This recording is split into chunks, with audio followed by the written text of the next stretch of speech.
so we're drifting a bit to earnings. As you know, we have volatility. I will try to show something. Let's see if I can do that here in my screen. Give me a second.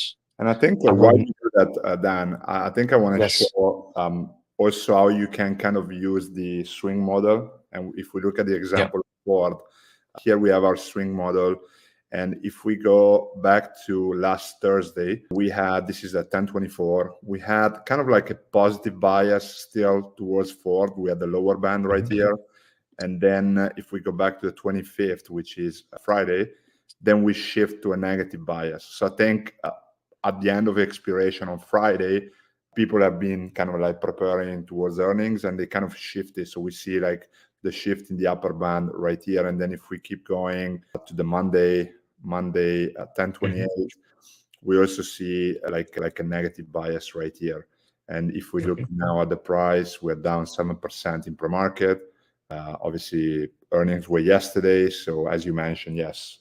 Oh, a very quick look here. I'm using a paper trade account for this. So I won't do any bad stuff here. So if you look at this, we see here the expected move, which we saw in the metrics, and this is nothing of magic here. This is just things. And what do we see? We see here all these blue little things. They are always earnings. And again, we have a dive here. We had a dive here. We had a dive here. But what you see here, and this is the interesting thing, towards earnings, you see volatility rising.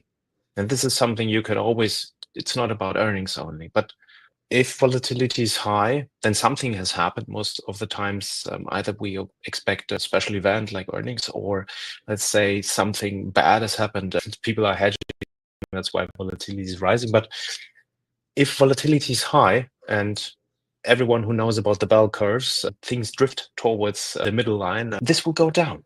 So price is high here.